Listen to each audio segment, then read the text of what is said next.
Hello, I'm Dr. David Kashmer. Today we're going to talk about the black box of medical school admissions. We're going to talk about why great applicants get rejected, and we're going to talk about the Moneyball fix. This is for MCAT Smackdown. I'm David Kashmer. I'm the chair of admissions at a U.S. medical school. Let's get to it. This is the number that should bother you. Here's an applicant, we'll say applicant A, who was rejected everywhere.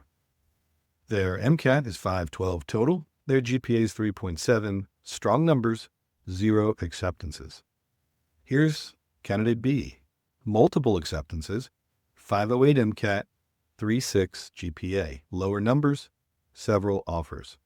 So these are not the same numbers really. They're different numbers. And they had different outcomes. Applicant A, though, on the face of it, had stronger numbers. Well, so either it's random or there's something you don't see. There's a system behind all of this, and I'm going to tell you it's not random. It might not be their essays that are the big influencers. There is a system, and it's learnable, and I'm going to teach some of it to you today. So it's not random, and I'm in the room, and I can tell you that when we make these decisions. I promised the school where I chair the admissions committee, I'm not going to share what goes on in our room. I'm not going to share school-specific things. I'm going to tell you broadly how this works so that you can have your best shot when it's your turn. At MCAT Smackdown, we realized we had these cohorts of excellent, bright students raising their MCATs, and yet they still wouldn't see that translate, even with a better MCAT score, to where they wanted to go. And this happened year after year. So we realized our job at MCAT Smackdown isn't just to help you have your best self show up on the MCAT. It's to give you the map of the playing field.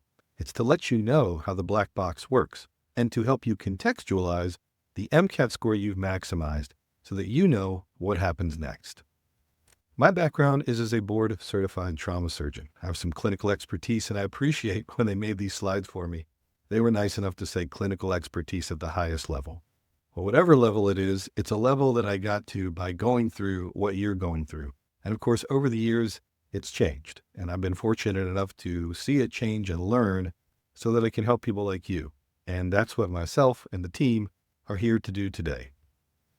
I built a surgical residency before, started one with a team, and I was the first program director. We designed the systems that trained physicians. I'm also the chair of admissions for a medical school, like I said, and I've watched committees argue for a long time, not just 20 minutes, and then move on forever from a candidate. Today, let me help get you updated so that you can maximize your probability of acceptance in one medical school admission cycle. Here's what you leave with. 5 failure points that kill strong applicants. What actually happens after you hit submit? Something called the Moneyball school list, which is provided by MCAT Smackdown, and we'll talk about kind of what that means. When you do join the cohort, you'll get access to a toolbox that helps with this. But even if you opt for another test prep or something like that, just having seen how this works is going to be super valuable for you. And we're also going to talk about why study harder is the wrong answer to a score, whether that's 505, 501, or a score, especially where you've plateaued. Here are the 7 pains of this medical school admission cycle, and 6 have nothing to do with content on the MCAT. One is a 10-month limbo. You submit in June, you may get a decision in May, something like that, even if it's rolling. Nothing in your life has really ever taken this shape. It can be tough. 2, the secondary avalanche. 25 schools on your list, maybe 2 to 5 prompts each. That's 60 to 100 essays in 6 weeks. And although there are tools to help you with your essays now, we know if you utilize AI or something similar, it's very difficult. It's a lot of work to crank out, and it takes your time. Tools like the Optimizer we'll talk about factor this level of work in. You'll see how. The next pain point is the cost. This can be $5,000 to $10,000 for an application round, and most applicants quietly shorten their list because that's a heck of a budget. And they shorten their list, and they never say so. We'll talk about how to deploy your dollars for you on your behalf so that they go as far as possible to maximizing your choice at getting not only an admission, but an admission to a school you target. Next, the black box. Well, you get a rejection, doesn't really tell you much. Which variable do you change? Do you change any variables? It can be tough to tell. Next, the school list. This is actually one of the highest leverage decisions in this cycle. Most people build it by copying someone else's, asking their friends. I see a lot of going on Reddit and asking, can I attain this school? This is an important pain point. And we'll show you, like we did in another talk, but a little bit differently this time, how your school list and how you create it and rank it really determines the probability, a lot of the probability, for whether you get into a school on your particular round. And that's another talk that is on the channel somewhere. I think it's called Am I Cooked? Or something like that. That's on there. You can take a look at that too for more info about this one. And then reinvention. You get about 5,300 characters, 15 activities you want to talk about. You need to compress your entire life, but you need to be authentic, not like everyone else. You need to put this in an essay. It's tough. Reinvention and kind of talking about yourself is often uncomfortable, and packaging it in the character limit can also be really hard. And then doing these essays across all the schools with so many essays, it can be tough. Last is the reapplicant cliff. There's not a feedback loop. Cycle 2, if you have to go through all this again, it's a guess, and it costs you a year of your life and lost opportunity. Now listen, 6 of these 7 paths have nothing to do with your content knowledge on the MCAT. And really, most students optimize the MCAT because it's one of the few variables you can see besides your GPA, which is often pretty locked in. So people tend to really optimize it, and they tend to really focus on content. Let's talk more about it. First, these are the 5 leaks. These are where points actually go on the MCAT, and many are not content. There are content gaps that sometimes you can't feel. 505 or your particular score is a symptom, not a diagnosis. Now in surgery, we usually don't operate off a symptom. We look to make a diagnosis. It's really challenging sometimes to get a good diagnosis for where you're leaking points. But here are the 5 leaks. MCAT Smackdown helps students get their leaks diagnosed and shored up. Now some of the others you can figure out pretty easily or you've heard about. Cars and reasoning. Cars, it's hard to cram for. A low cars, but a high science GPA can be a flag in the room. And I'll just say the quiet part out loud. Next is timing and execution. You know the material and you run out of clock on the MCAT. That's a process problem, and process problems have fixes. Like most of the 5 leaks have fixes, pretty much all of them. Next is endurance and stamina. This is a long exam, 7.5 hours for the MCAT. Your score in hour 6 or worse is often what we see. It can be very different to answer the same question at the beginning of the exam versus at the end. And now the last is a non-accountable system. You built a plan alone. Maybe you had some online feedback or you went to an online prefabricated platform. It often was graded alone and it failed. And you told yourself to work harder and you got to maybe an equilibrium. Things improved some, but it's not really a system. That's a diary. And a lot of the online platforms kind of steer you toward that. It's really important to have an accountable system that kind of helps you shore up your leaks according to a really strong timeline. So MCAT Smackdown does all this. Our educators, we've been building this and doing it for a long time, for our career as educators in medical school and for pre-med students. What we realized is students maximize their MCAT. They do a great job. And then they need to contextualize it for where it fits in a field that they don't even have a map to. So that's what this is about today. We've talked about the 5 leaks, talked about the 7 pain points. We're going to try to give you that map to help you contextualize your MCAT so you understand what happens in this black box of medical school admissions. Well, you may have heard of this. It's a pretty famous movie. It was with Brad Pitt. And in Oakland, 2002, some time ago, there was this what's called Moneyball Insight. The 3rd lowest payroll in baseball was associated with the Oakland A's, and they stopped asking, who's the best player with the classic stats? They started asking what things are actually correlated with winning. And what is the market overpaying for? What's overvalued in baseball compared to what's undervalued? And eventually, based on this, they had 103 wins. Gave birth to a kind of a new science of using certain statistics called sabermetrics. But however you do it, the key insight is, how do you make sure you're valuing what really determines whether you win? Now, in medical school admissions, the market tends to overpay or overvalue raw MCAT total, top 20 name recognition, copying someone else's list, the number of applications, and reach schools. These are all things that are kind of overvalued in the current process. We'll talk about it. What's undervalued and is opportunity, mission fit. Do you fit with the school's mission you're going to? We can tell very quick you're applying to. We can tell very quickly whether you just kind of scrape this from online, you don't even know about the school. It's pretty obvious. And that pretty readily across admissions departments of the country shows that you haven't really prepped. You don't really know what makes the school different. And that's a very common way, no matter your numbers, to not end up at a school. In-state and regional preference, essay bandwidth per school, schools where you're the median, and how much it costs for a secondary application.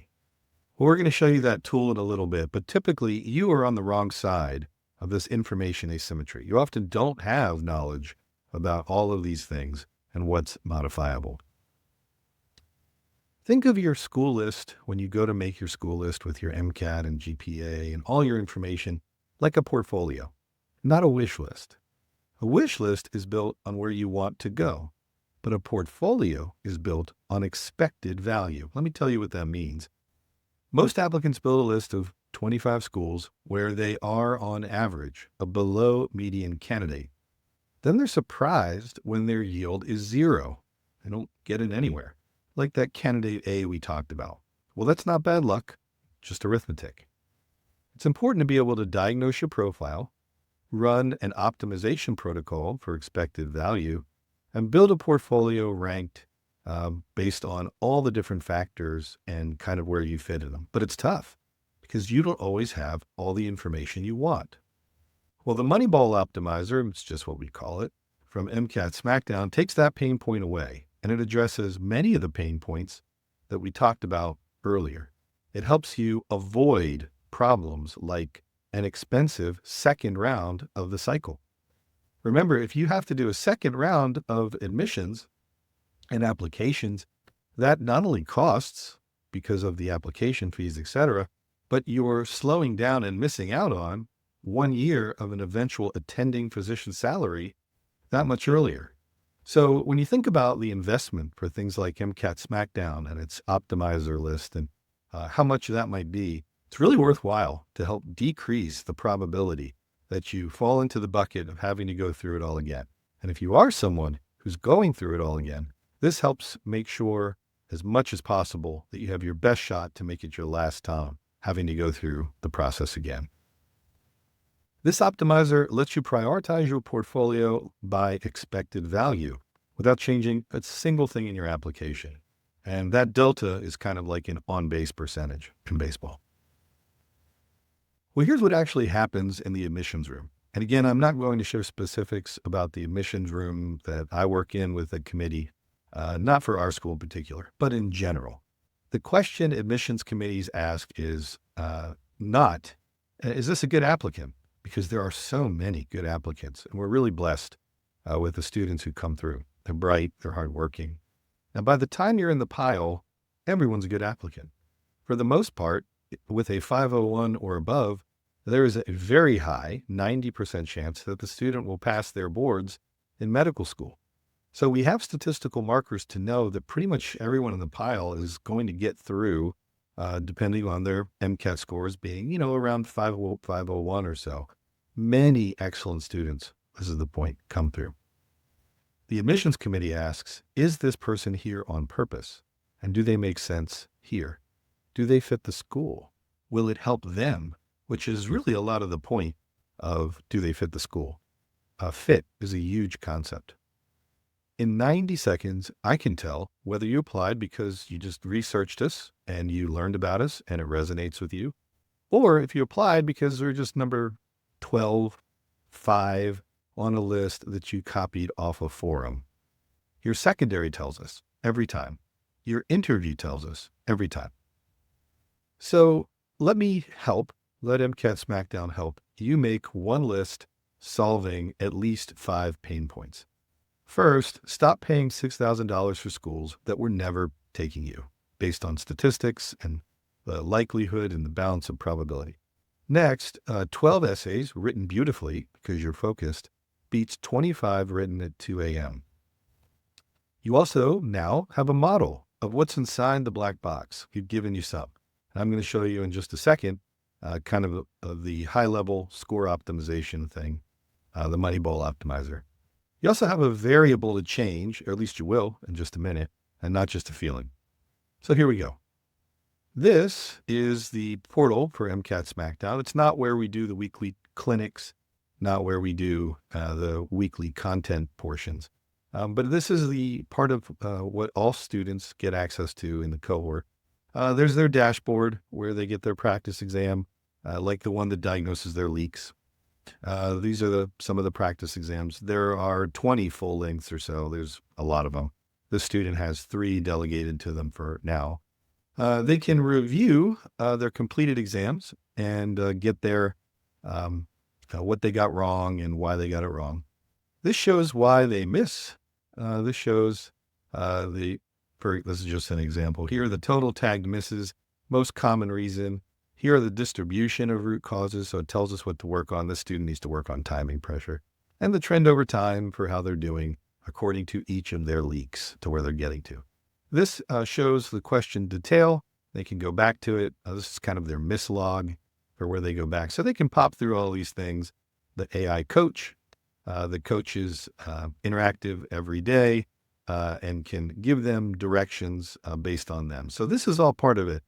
The part I want to show you is the admissions tools. This is one of the admissions tools, and this is the med school probability estimator.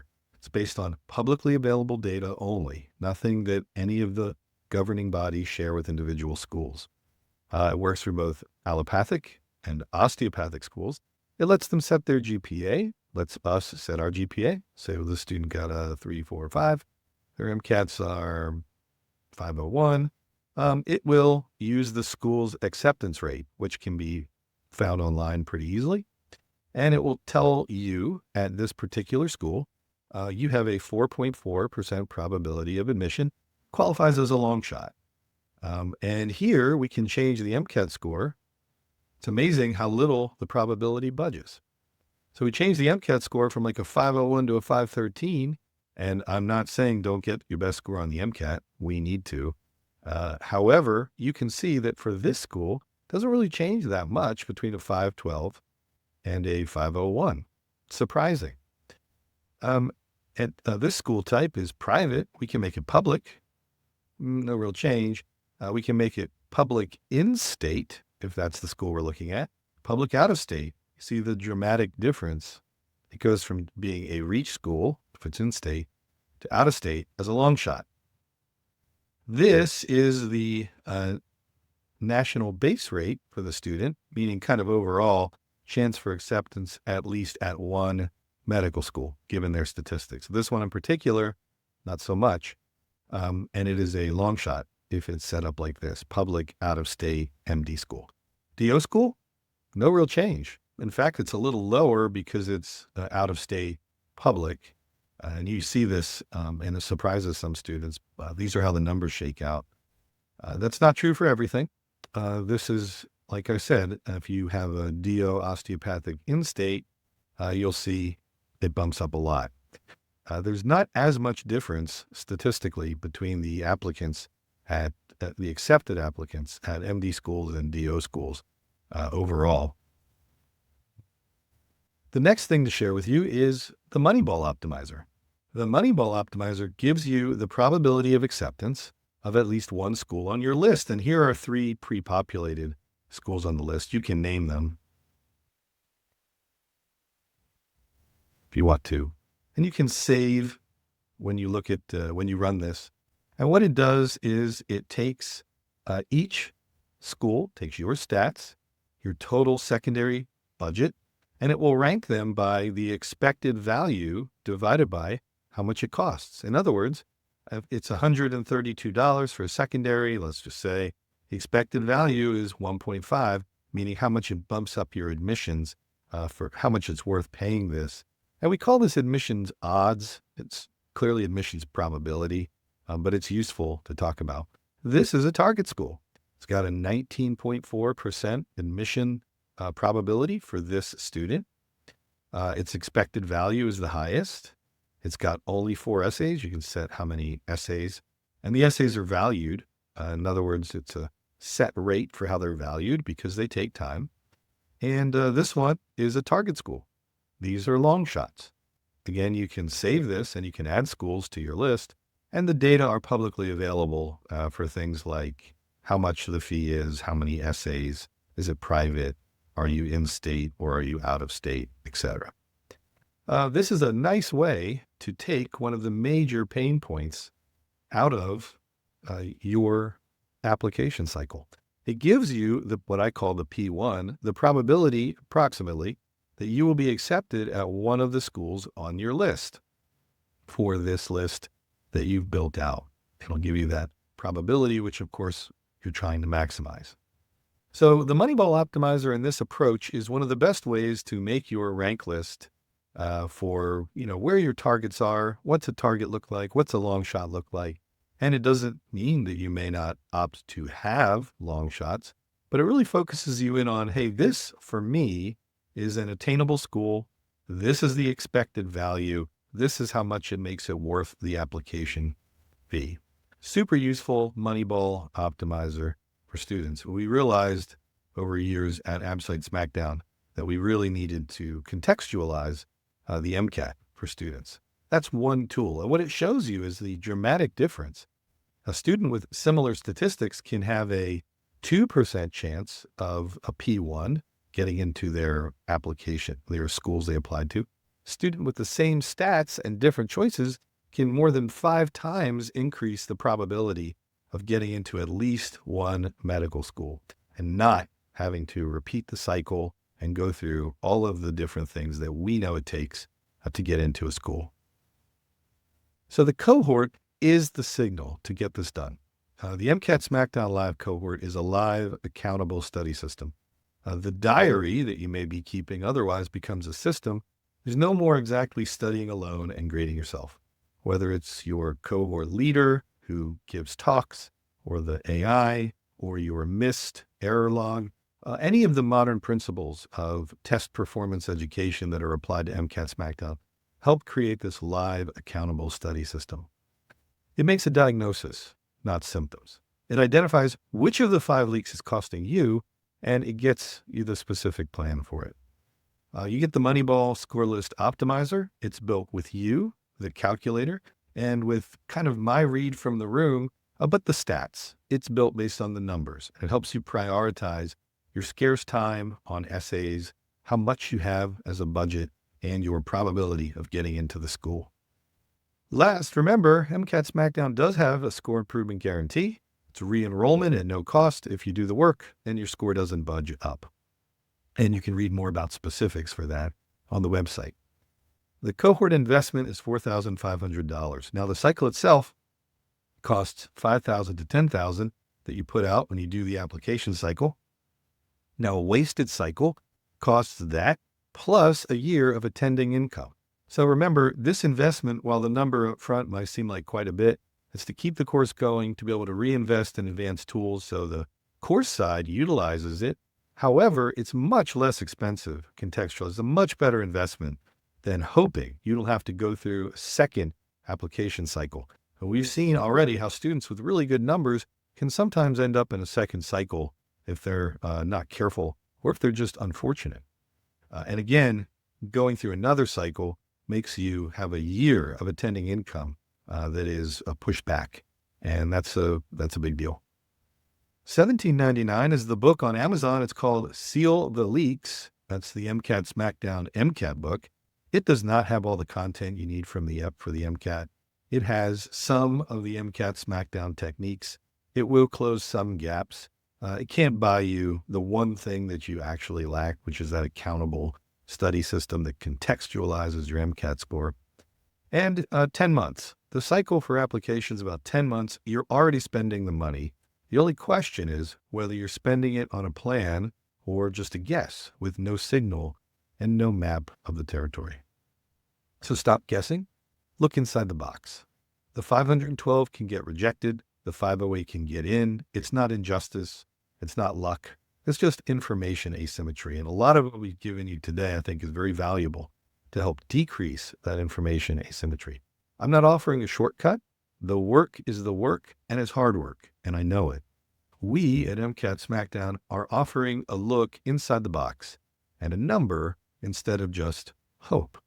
It's all built around helping you perform your best and showing your best self on the MCAT. So enroll in the cohort. It's live. It's accountable. It includes the read from the admissions room. Seats are limited. You get a free readiness assessment. It says 5 minutes. It takes about 20 minutes, though. It'll tell you not exactly which of the 5 leaks, although it'll give you an idea. It will give you your weakest section and your highest performing section. Go to MCATSmackdown.com when we finish. Go ahead and take that free assessment. It'll get you some rep questions. It'll also get you a sense of where you fall now. And there's also a webinar with more about the score leaks.